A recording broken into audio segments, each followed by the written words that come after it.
નમસ્કાર વિદ્યાર્થી મિત્રો, ધોરણ 11 commerce Gujarati medium subject BA, જેમાં આપણે ત્રીજું ચેપ્ટર ચાલુ છે. અગાઉના લેક્ચરમાં આપણે જોઈ ગયા હતા કોર બેન્કિંગ ખાતાના પ્રકારો વિશે. આજે આપણે જોઈ રહ્યા છીએ RTGS, જેને આપણે પૂરું નામ યાદ રાખવાનું, રિયલ ટાઈમ ગ્રોસ સેટલમેન્ટ. શું નામ આપ્યું છે? Real time gross settlement. 1 માર્ક્સમાં પૂછી શકે છે RTGSનું પૂરું નામ. તો આને આપણે સારી રીતે વિગતવાર સમજવાનો પ્રયત્ન કરીશું. RTGS એ રિયલ ટાઈમ ગ્રોસ સેટલમેન્ટનું ટૂંકાક્ષરી રૂપ છે, ટૂંકું રૂપ કહેવામાં આવશે. આગળ જોઈએ, આ પદ્ધતિ દ્વારા RTGS સભ્ય બેંકમાંની ભારતભરની અન્ય કોઈ પણ RTGS સભ્ય બેંકમાં નાણાંની ફેરબદલી થાય. એનો મતલબ એમ થઈ ગયો કહેવાય કે આખા ભારતની અંદર જે પણ બેંકો RTGSમાં નોંધાયેલી હશે એ કોઈ બી બેંકમાં તમે તમારા ખાતામાંથી નાણાં શું કરી શકો છો? ટ્રાન્સફર કરી શકો છો. બેંક ઓફ ઇન્ડિયા હોય, પંજાબ નેશનલ બેંક હોય, ગમે તે બેંકમાં તમે ગણતરીના સમયની અંદર એ નાણાં શું કરી શકો છો? ટ્રાન્સફર કરી શકો છો. લખ્યું છે અહીંયા આગળ કે ભારતભરની અન્ય કોઈ પણ બેંકમાં તમે નાણાં શું કરી શકો છો? ટ્રાન્સફર એટલે કે ફેરબદલી કરી શકાય છે. ખ્યાલ આવ્યો? આગળ જોઈશું. RTGS સભ્ય બેંકની શાખાને IFSC કોડ દ્વારા ઓળખવામાં આવશે. તમે જોશો ને તો દરેક બેંક જે RTGSનું સભ્ય બની હશે ને એને IFSC કોડ આપેલો હશે, અને જે કેટલા ડિજિટનો હોય છે? 11 ડિજિટનો. આલ્ફા ન્યુમેરિક મતલબ આલ્ફાબેટ બી હોય છે અને નંબર પણ હશે. તમે જોશો ને કોઈ પણ ચેક તો એની અંદર લખવામાં આવ્યું હશે ઉપરના સાઈડમાં IFSC કોડ. આ IFSC કોડ દ્વારા ઓળખ થાય છે. શેના દ્વારા ઓળખ થાય છે? IFSC કોડ દ્વારા. કોની? તો કે RTGS માન્ય બેંક છે કે નહીં. કેટલા આંકડાનો હશે? 11 ડિજિટનો આલ્ફા ન્યુમેરિક. આ ખાસ ધ્યાન રાખવાનું. હવે IFSC કોડનું પૂરું નામ શું તો આપેલ છે? Indian financial system code. ઠીક છે, ફરી એકવાર રિપીટ કરીએ. સૌથી પહેલાં શું કીધું? ભારતભરની અન્ય કોઈ પણ RTGSની સભ્ય બેંકમાં તમે નાણાં શું કરી શકો છો? ફેરબદલી કરી શકો છો. જેના માટે ઓળખ માટે શું આપેલો છે? 11 કોડનો IFSC કોડ, બરાબર, જેને આલ્ફા ન્યુમેરિક સ્વરૂપમાં હશે. અને IFSC કોડનું પૂરું નામ શું આપ્યું છે? ઇન્ડિયન ફાઇનાન્શિયલ સિસ્ટમ કોડ કહેવામાં આવશે. આગળ જોઈશું. હવે આ કોડ આપે છે કોણ? પ્રશ્ન એ થાય. તો આ કોડ છે હૈદરાબાદની એક સંસ્થા છે, IDRBT. યાદ રાખવું, કઈ સંસ્થા આપે છે? IDRBT.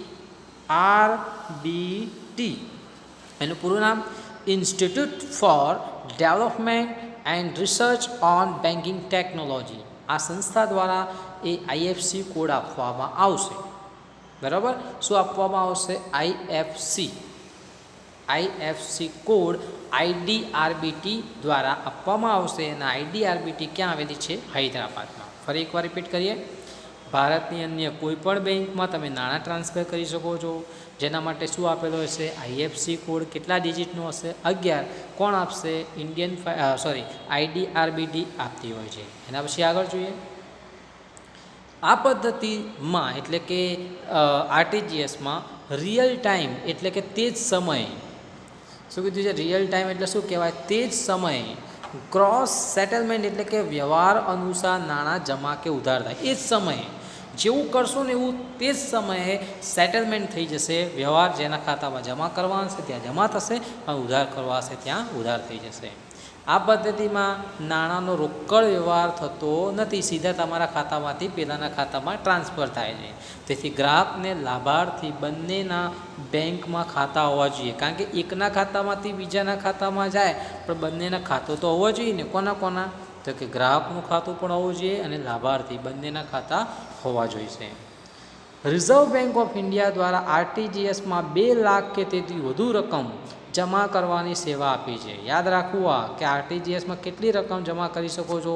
તો 2 લાખ કે તેથી વધુ રકમ જમા કરવાની સેવા મળે છે. જે માટે નાણાં મોકલનારે ગ્રાહકને શું ચૂકવવું પડે છે? કમિશન ચૂકવવું પડે છે. આ કોણ ચૂકવશે? નાણાં જે મોકલે છે તે. કોને ચૂકવશે? તો યાદ રાખવાનું, બેંકને ચૂકવશે. કારણ કે તમારા વતી બેંક ટ્રાન્સફર કરે છે. જેમ કે હું કોઈને ટ્રાન્સફર કરવા માગું છું નાણાં, તો હું મારા ખાતામાંથી આરટીજીએસ કરીશ તો શું થશે? બેંક મારી પાસે શું લેશે? ચાર્જીસ. કોની પાસે લેશે? જે વ્યક્તિ નાણાં મોકલનાર છે તેની પાસે કમિશન લેવામાં આવશે, મેળવનાર પાસે નહીં. નાણાં પ્રાપ્ત કરનાર ગ્રાહકે કોઈ કમિશન ચૂકવવું પડતું નથી. ફરીવાર, કેટલી રકમ? 2 લાખ કે તેથી વધારે જમા કરી શકાય છે. કમિશન કોણ ચૂકવશે? જે વ્યક્તિ નાણાં મોકલે છે તે. કોને ચૂકવશે? બેંકને. કોણ નહીં ચૂકવે? તો કે ગ્રાહક જે મેળવનાર છે એ ચૂકવશે નહીં.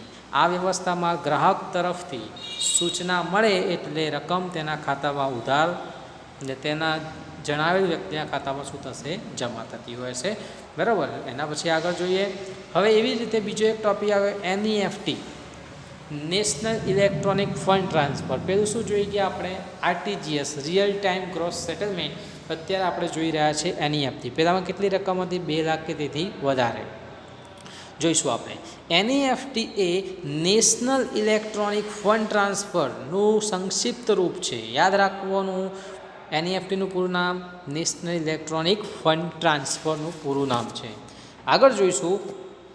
આ પદ્ધતિ દ્વારા એનઈએફટીનું સભ્યપદ ધરાવતી ભારત પરની કોઈ પણ અન્ય એનઈએફટી સભ્યપદ ધરાવતી બેંકમાં ફેરબદલી જાય. પેલું આરટીજીએસનું સભ્યપદ હતું, અહીંયા શું હતું? એનઈએફટીનું સભ્યપદ ધરાવતી બેંકમાં ટ્રાન્સફર થશે. એના પછી આગળ જોઈએ. આ વ્યવહારમાં ઓનલાઈન થાય છે. જેવી રીતે પહેલાં પણ ઓનલાઈન થાય, અહીંયા પણ કેટલા થશે? ઓનલાઈન થતા હોય છે. અહીંયા પણ આઈએફસી કોડ આપવામાં આવશે, જે કેટલા આંકડાનો હશે? 11. કયા સ્વરૂપમાં હશે? લખ્યું છે આલ્ફા ન્યુમેરિક. જેવી રીતે પહેલાંમાં હતું સેમ જ છે, કોઈ ડિફરન્સ નથી. પેલું આરટીજીએસ હતું, અહીંયા એનઈએફટી છે. આગળ જોઈએ. આ વ્યવહારમાં ગમે તેટલી રકમની હેરફેર થઈ શકે છે. શું લખ્યું છે? ગમે તેટલી રકમની. પહેલાંમાં 2 લાખ કે તેથી વધારે હતી. અહીં વ્યવહારો ડીએનએસ એટલે ડિફરન્ટ નેટ સેટલમેન્ટ પદ્ધતિથી બેચ મુજબ સેટલ થાય છે. અલગ અલગ બેચ બનવામાં આવશે. 2-2 લાખની આગળ આવશે, જોશું, ખબર પડશે. એટલે શું હશે? ડીએનએસ જેવી સિસ્ટમ, ડિફરન્ટ નેટ સેટલમેન્ટ હોય છે. આ પ્રકારના વ્યવહારમાં વધુમાં વધુ 2 લાખની ફેરબદલી કરવાની પ્રક્રિયા બેચ મુજબ થાય છે. પહેલાંમાં 2 લાખથી વધારે પણ હતું. શેમાં? આરટીજીએસમાં. જ્યારે એનઈએફટીમાં કેટલા કીધા છે? વધુમાં વધુ 2 લાખની ફેરબદલી કરાવી શકવાની બેચ વાઇઝ પ્રક્રિયા થાય છે. આરબીઆઈ દ્વારા વ્યવહારોની પતાવટ દર કલાકની બેચમાં થાય. મતલબ દર કલાકે એક બેચ બનતી જાય 2-2 લાખની, અને એ ટ્રાન્સફર થતા જાય છે. વ્યવહારની પતાવટ તે જ દિવસેથી લઈને 48 કલાક સુધીનો સમય લાગી શકે. એવું ના વિચારો, રિયલ ટાઈમમાં તો શું એ જ સમય નાણાં જતા રહેતા હતા, પણ આમાં મેક્સિમમ કેટલો સમય લાગે છે? 48 કલાક. અને એ દિવસે પણ પહોંચી શકે જો બેચ વહેલી તૈયાર થઈ જાય તો. આ પદ્ધતિમાં નાણાં મોકલનાર ગ્રાહકે કમિશન ચૂકવવું પડે. પહેલાંમાં પણ એવું જ હતું, એમાં પણ નાણાં મોકલનારે ચૂકવવું પડે, પરંતુ નાણાં મેળવનારે કોઈ પણ કમિશન આપવું પડતું નથી. જે વ્યક્તિ નાણાં પ્રાપ્ત કરી રહ્યો છે એ કમિશન નહીં ચૂકવે. કમિશન કોણ ચૂકવશે? જે વ્યક્તિ નાણાં શું કરી રહ્યો છે? મોકલી રહ્યો છે. 50,000 કે તેથી ઓછી રકમથી એનઈએફટી કરી શકાય છે. તેમજ વોક ઇન કસ્ટમર એટલે કે બેંકમાં આવા ગ્રાહકને પણ તમામ બ્રાન્ચમાંથી એનઈએફટીની સેવા મળી શકતી હોય. અહીંયા યાદ રાખો 50,000 કે તેથી ઓછી પણ થઈ શકતી હોય છે. 48 કલાકનો સમય. બાકી બધું સિમિલર જ છે. 11 આંકડાનો આઈએફસી કોડ આપવામાં આવે છે. પહેલાંમાં એ જ દિવસે થાય છે. એનઈએફટીમાં 48 કલાક સુધીમાં થાય છે. પહેલાંમાં 2 લાખ કે તેથી વધારે, અહીંયા 2 લાખની બેચ પણ 50,000 કે તેથી રકમ પણ મોકલી શકાય છે. એના પછીનો ટોપિક આવે છે એમ બેન્કિંગ, જેને મોબાઈલ બેન્કિંગ પણ કહીએ. આજે તમને ખબર છે કે આપણે બેંકમાં જવાની જરૂર નથી. મોબાઈલની અંદર એપ્લિકેશન છે જેની મદદથી તમે નાણાં ટ્રાન્સફર કરી શકો છો. મોબાઈલ બેન્કિંગ એક પ્રકારની બેન્કિંગ સેવા છે. આ માટે બેંકમાં વ્યક્તિગત રીતે ગયા વગર તમારે બેંકમાં જવું પડતું નથી. વ્યક્તિગત ગયા વગર કોઈ પણ બેંકમાં ઇલેક્ટ્રોનિક સાધનોની મદદથી વિશ્વના કોઈ પણ છેડેથી તમે નાણાકીય વ્યવહાર કરી શકો છો. તમારી પાસે મોબાઈલ હોય, અંદર એપ્લિકેશન હોય, તમને એ ઓપરેટ કરતાં આવડતી હોય તો વિશ્વના કોઈ બી ખૂણે તમે બેઠા હો, તમે ગણતરીના સેકન્ડમાં કોઈના ખાતામાં નાણાં શું કરી શકો છો? ટ્રાન્સફર કરી શકો છો.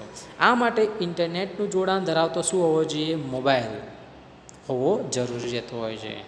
ખાતામાં જમા રકમ કે બેંક બેલેન્સની જાણકારી પણ તમે એની મદદથી કરી શકો છો. એ એમ બેન્કિંગ છે. સૌપ્રથમ આવું કરવા માટે તમારે છે ને બેંકમાં જવું પડે. ખાસ ધ્યાનથી સમજો શું કહેવા માગે છે. તમારે પોતાની બેંકમાં જવું પડે અને બેંકને જણાવવું પડે કે ભાઈ મારે મોબાઈલ બેન્કિંગ ચાલુ કરવું છે. તો બેંકવાળા તમને કહેશે આ એપ્લિકેશન ઇન્સ્ટોલ કરો. એપ્લિકેશન ઇન્સ્ટોલ કર્યા પછી તમારો એક પિન જનરેટ કરવામાં આવશે. અને તમારું લોગિન આઈડીને બધું તમારે યાદ રાખવું પડે છે. એની મદદથી તમે વ્યવહાર કરી શકો છો. અધરવાઇઝ દરેક લોકો એપ્લિકેશન ઇન્સ્ટોલ કરશે તો ચાલુ નહીં થઈ શકે, બરાબર. તો અહીંયા આગળ આપણે જોઈએ આગળ તો શું કહેવા માગે છે, એમ બેન્કિંગની મદદથી શું થશે તો કે તમે light bill, phone bill, gas bill, કરવેરા તેમજ અન્ય પ્રકારની ચૂકવણી પણ કરી શકો છો. તમારે ક્યાંય જવાની જરૂર રહેતી નહીં, ઘરે બેઠા બેઠા તમે કરી શકો છો. આ સેવાની મદદથી એક ખાતામાંથી બીજા ખાતામાં નાણાં પણ ફેરબદલી કરી શકાય છે. જેમ કે મારે કોઈ મિત્રને નાણાં આપવા હોય તો મારે એને રૂબરૂ આપવા જવાની જરૂર નથી, એના ખાતા નંબર લઈને હું ટ્રાન્સફર કરી શકું છું.